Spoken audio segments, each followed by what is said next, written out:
Act 1, The Chaos of the Mediterranean. When we hear the name Julius Caesar, we picture the conqueror of Gaul. We picture the dictator who crossed the Rubicon, the man who brought the Roman Republic to its knees, and the legend who was brutally assassinated on the Ides of March. But greatness and arrogance do not just appear overnight. Long before the laurel wreath and the purple toga, Caesar was just a young man trying to survive in a very dangerous world. The year is 75 BC. The Mediterranean Sea is not the peaceful, sparkling tourist destination we know today. It is a lawless frontier.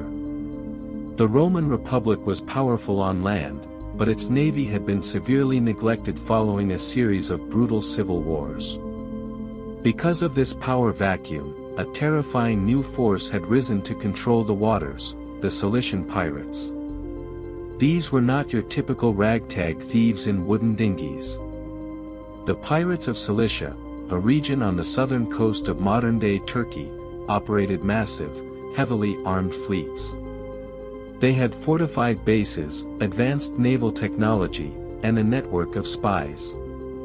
They didn't just rob ships, they raided coastal cities, disrupted Rome's vital grain supply, and made a highly lucrative business out of kidnapping wealthy patricians for ransom. No one was safe. And into this treacherous water sailed a 25-year-old Julius Caesar. Act 2, The Young Exile. At this point in his life, Caesar was not a general. He had no army, no grand political titles, and essentially, very little power. In fact, he had barely survived a political purge back in Rome. The dictator Sulla had stripped Caesar of his inheritance and his priesthood because Caesar refused to divorce his wife. Forced to flee for his life, Caesar joined the army and served in Asia for a few years, earning a reputation for bravery, but he was still a political nobody. Realizing that to gain power in Rome he needed to become a master of persuasion, Caesar decided to travel to the island of Rhodes. His goal was to study oratory under Apollonius Molon, the most famous speech instructor of the ancient world. Caesar boarded a vessel, expecting a routine voyage across the Aegean Sea. But as his ship passed near the island of Pharmacusa, disaster struck. The horizon filled with the sails of the Cilician pirates. Caesar's ship was easily outmaneuvered, boarded, and captured.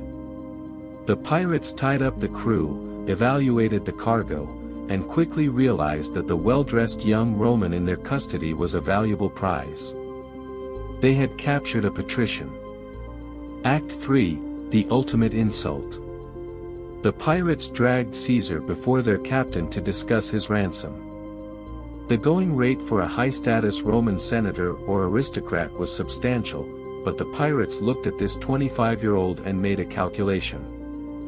They demanded 20 talents of silver for his release. In today's money, that is roughly equivalent to $600,000. For any normal human being facing heavily armed cutthroats, this would be the moment to cry, to beg, or to quietly agree and pray your family could raise the funds. Caesar's reaction was entirely different. He didn't flinch. He didn't beg. He burst out laughing.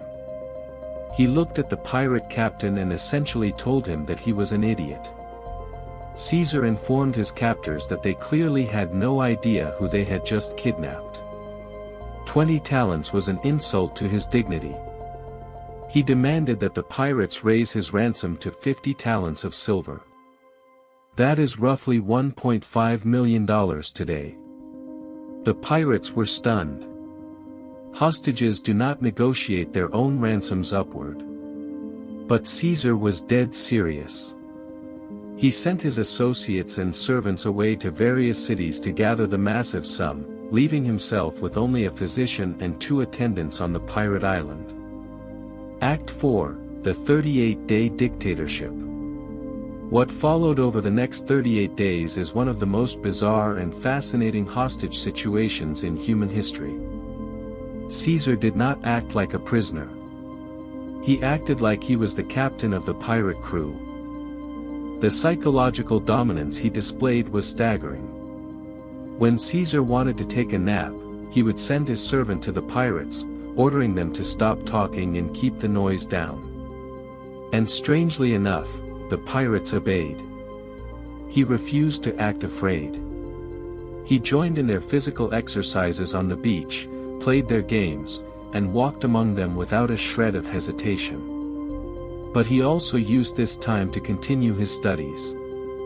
Caesar spent hours writing poetry, drafting political speeches, and practicing his oratory. And who was his audience? The pirates. He would force these hardened criminals to sit down and listen to him recite his newly written Roman poetry. When the pirates looked confused or failed to applaud, Caesar would lose his temper. He openly scolded them, calling them illiterate, uncultured savages to their faces. Through all of this, a strange dynamic formed. The pirates grew to respect, and perhaps even like, this wildly arrogant Roman. They allowed him a massive amount of freedom. But Caesar made sure they knew exactly where they stood. During their conversations, he would casually smile and tell them that as soon as his ransom was paid, he was going to come back, hunt them down, and crucify every single one of them. The pirates would just roar with laughter. To them, it was the ultimate joke. A spoiled, delusional rich kid acting tough. But they failed to realize one crucial detail: Julius Caesar never made empty threats. Act V, the price of crossing a Roman. After 38 long days, the silver finally arrived. The 50 talents were handed over to the pirate captain, and Caesar was released. He was dropped off safely on the coast. For the pirates, it was another successful payday.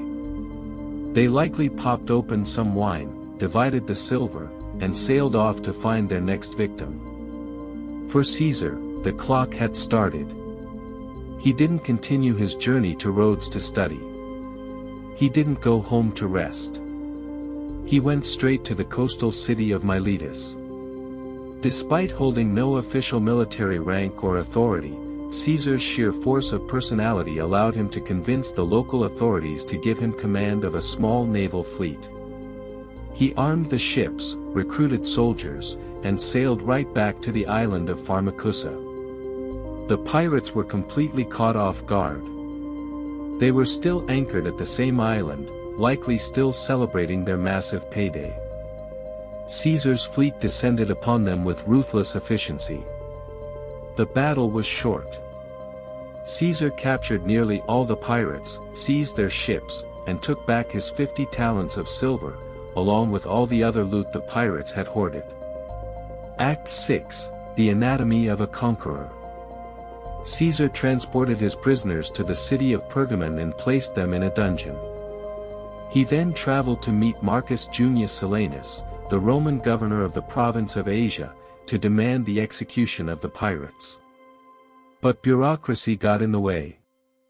Silanus looked at the massive haul of prisoners and saw dollar signs. He argued that instead of executing them, they should be sold in the slave markets to bring revenue to Rome, and likely line his own pockets. The governor told Caesar he would consider the matter and sent him away. Caesar realized that the Roman legal system was slow, corrupt, and ineffective. So, he made a decision that would define his entire career. He bypassed the law and took matters into his own hands. He rode straight back to Pergamon, marched up to the prison, and ordered the guards to bring the pirates out. He had made a promise to these men on the beaches of Pharmacusa, and Julius Caesar was a man of his word. He ordered his men to construct crosses. However, in a chilling display of what passed for mercy in the mind of Caesar, he remembered the 38 days he had spent with them. They had treated him reasonably well. So, before having them nailed to the crosses to suffer the agonizing, days-long death of crucifixion, he ordered his soldiers to slit their throats first. Conclusion. The pirates died exactly as Caesar had promised.